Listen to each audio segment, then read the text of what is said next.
Dieu vous a amené sur cette vidéo et vous a donné une autre chance. Passez quelques heures à étudier le caractère absolu de la structure des 7 tables sacrées. Il est nécessaire que vous soyez convaincus de l'origine divine. Indiscutable de ces tables est que vous compreniez ainsi qu'ils n'ont pas été créés par l'homme simplement en choisissant des nombres. Le monde entier des nombres est dans le domaine du 9 divin. Les chiffres dans les tables reflètent les fréquences et le système complet des toutes choses dans l'univers, puisque le 9 symbolise l'univers, qui entre dans la sphère de la Trinité.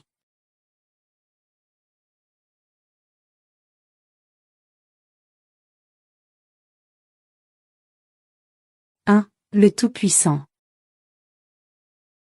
9. L'univers. 8. L'éternité. Plus vous commencez à approfondir votre étude de la structure des tables dans leur forme de base, plus vous prenez conscience de la nécessité d'une participation directe dans l'union, car la désunion, l'indifférence et l'ignorance conduisent notre monde dans l'abîme. Apprendre et lire les tables nettoiera votre subconscient de l'influence négative.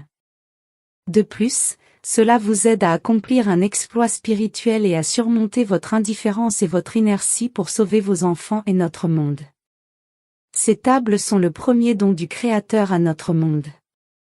Tout le monde est capable de le comprendre, indépendamment de la langue, de la religion et des opinions politiques.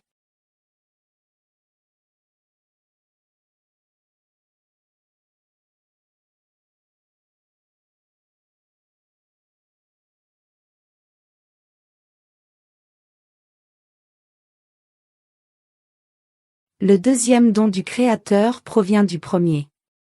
Au fur et à mesure que vous pénétrez dans les tables de base, une foi solide se développera en vous, ce qui vous amènera à accomplir la volonté du Créateur à s'unir par des actions communes.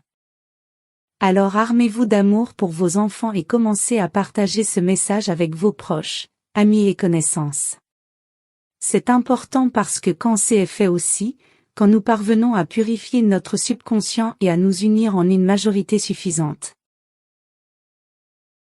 Puis le troisième don du Créateur nous sera également offert. De nouvelles technologies jusqu'alors inconnues seront extraites des tables. Notre monde changera progressivement de fréquence, des capacités inattendues seront éveillées chez les gens, des maladies seront vaincues et bien plus encore. Mais sans la victoire des côtés brillants de nos âmes, les secrets des tables ne se révéleront pas.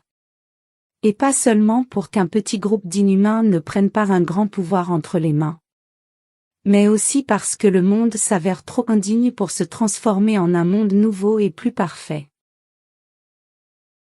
Avec le dévoilement du livre à la fin de l'année 2019, les 9 périodes d'apprentissage ont pris fin et la période d'examen pour chaque âme a commencé. Pendant des milliers d'années, votre âme a évolué pendant le temps d'apprentissage, faisant l'expérience de la lumière et de l'obscurité. Et maintenant, il est temps pour l'examen. Depuis la construction du temple, qui n'a pas été créé par des mains humaines, le temps a commencé à s'écouler jusqu'à l'arrivée imminente du messager de Dieu. Car la prédiction mentionnée dans l'Apocalypse de Jean s'est réalisée. Reconnaissez l'importance de cette période.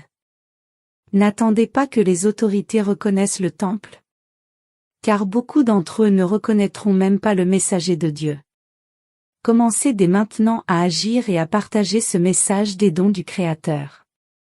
Pendant le temps des examens, chacun doit choisir son propre chemin, avec sa propre raison et sa conscience, qui s'avère être la voie de Dieu. Les saints assassinés, qui attendaient le temps des examens, se réjouissaient de l'apparition du vrai temple, qui ne sera pas fait par la main de l'homme, car ils attendaient longtemps le jour du jugement dernier sur les vivants et sur les morts, qui arrive bientôt. Il ne reste que peu de temps jusqu'à ce jour. C'est ce que rapportent à la fois les prophéties qui se sont réalisées et les profonds changements dans la nature.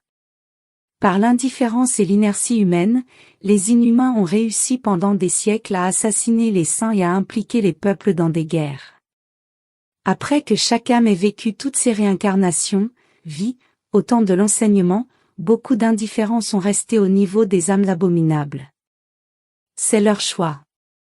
En tombant de plus en plus profondément de vie en vie, ils ont évolué en une sorte de biorobot humain. Mais beaucoup d'âmes indifférentes portent encore assez de lumière pour grandir hors d'elles-mêmes jusqu'au jour du jugement dernier. C'est précisément pour ces âmes que la lutte a lieu. Adressez-vous aux blogueurs, aux prêtres et aux personnalités médiatiques pour qu'ils diffusent ce message en public. Ceux d'entre eux qui refusent n'ont pas assez de lumière dans leur âme, mais ceux qui vous entendront diffuseront le message au peuple. Lorsque les âmes de la majorité se réveilleront, notre monde changera sans querelle et sans conflit. N'entrez pas dans un long dialogue avec des sceptiques indifférents. Ne dites que ce qui est nécessaire, sans convaincre longtemps. Le grain de lumière entrera dans leur raison. Qu'ils prennent la chance ou ne le font pas, c'est leur choix. Certains d'entre eux se sont presque réveillés, mais d'autres ne se réveilleront pas même au jour du jugement dernier et tomberont en poussière ce jour-là. Néanmoins, il faut donner une chance à chacun. Maintenant personne ne se sauve en restant indifférent aux autres. Chaque âme que vous avez sauvée contribuera à votre grand exploit spirituel.